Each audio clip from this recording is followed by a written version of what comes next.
Hello everyone, আসসালামু আলাইকুম। আজ পবিত্র শুক্রবার, গরিবের আজকে হজের দিন।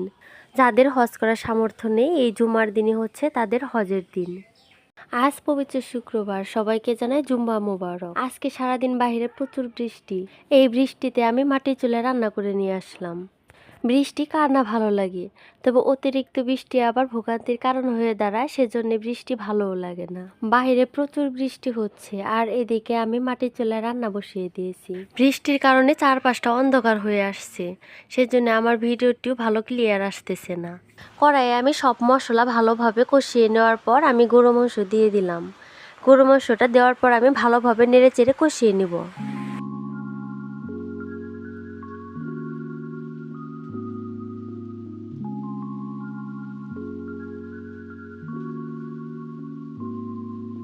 আজকে আমি গরু মাংসের মধ্যে দুটো আলু দিয়ে দিছি, কারণ বাড়িতে আরাফাত আর তাসনিম আলুটা একটু পছন্দ করে।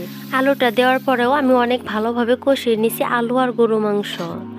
যেহেতু আমি ঝটপট রেসিপি আপনাদের মাঝে শেয়ার করতেছি, সেজন্য এতটা বড় করতেছি না ভিডিওটি। মাংস আর আলু ভালোভাবে কষিয়ে নেওয়ার পর আমি দিয়ে দিলাম পরিমাণ মতো পানি। এই পানিটা আমি জাল করে শুকিয়ে নিব।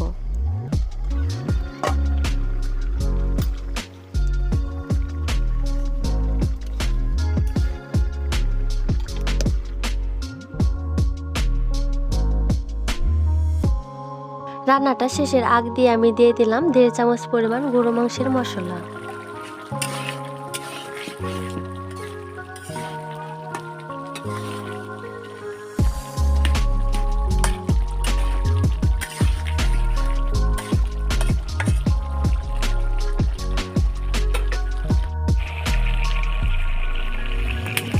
গরু মাংস রান্নাটা আমার শেষ। আজকের এই গরু মাংস রেসিপিটি খেতে অনেক টেস্টি হয়েছিল। আমাদের বাড়িতে সবাই অনেক পছন্দ করেছে আমার রান্নাটা। এখন আমি মাছ ভেজে নেব।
মাছগুলো আমি অনেক ক্রিস্পি করে ফ্রাই করে নিলাম।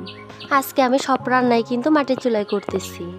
মাটির চুলায় আমি গরু মাংস রান্না করলাম, মাছ ভাজি করলাম, আর এখন আমি পোলাও রান্না করব। পোলাও রান্না করার জন্য আমি কড়াইতে দিয়ে দিলাম পর্যাপ্ত পরিমাণ সয়াবিন তেল।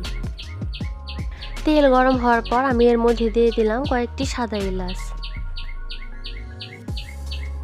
এখন আমি এর মধ্যে দিয়ে দিচ্ছি আগে থেকে ধুয়ে রাখা পোলাওয়ের চাউল। পরিমাণ মতো লবণ দিয়ে এই পোলাওয়ের চাউলগুলো তেলের মধ্যে ভালোভাবে ভেজে নিতে হবে।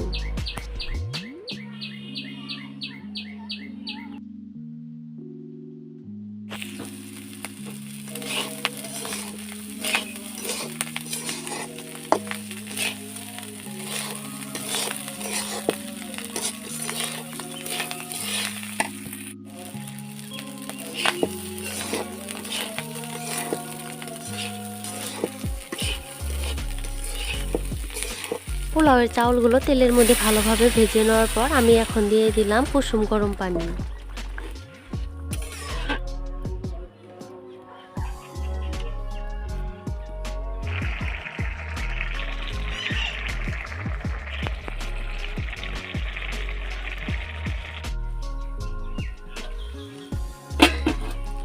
তৈরি হয়ে গেল আমার পোলাও রান্না। আজকে আমি ঝটপট রেসিপি আপনাদের মাঝে শেয়ার করলাম। প্রতিদিনই বাড়িতে টুকটাক কাজ থাকে, তবে শুক্রবারে মনে হয় আরও বেশি জমে যায় কাজগুলো। এই কাজের ফাঁকে আজকের ভিডিওটি আপনাদের মাঝে শেয়ার করলাম। আজকে শুক্রবারে দুপুরে খাবারের রেসিপি আপনাদের মাঝে শেয়ার করলাম। আশা করছি ভিডিওটি আপনাদের একটু হলেও ভালো লাগবে। আমার চ্যানেলটি সবাই প্লিজ সাবস্ক্রাইব করে দিবেন। আর ভিডিও সম্পর্কে যদি কারো কোনো মতামত থাকে তাহলে অবশ্যই আমাকে কমেন্ট করে জানাতে পারেন। এদিকে আমি কাজের ফাঁকে সাদা ভাতও রান্না করে নিয়েছি, কারণ পোলাও খেতে আমার বেশ একটা ভালো লাগে না, সাদা ভাত ছাড়া আমার চলেই না। কে আমার মতো কমেন্টে একটু জানিয়ে দিন। আজকের ভিডিওটি এই পর্যন্তই, আবারও দেখা হবে অন্য একটি ভিডিওতে। সে পর্যন্ত সবাই ভালো থাকবেন, সুস্থ থাকবেন। আল্লাহ হাফেজ।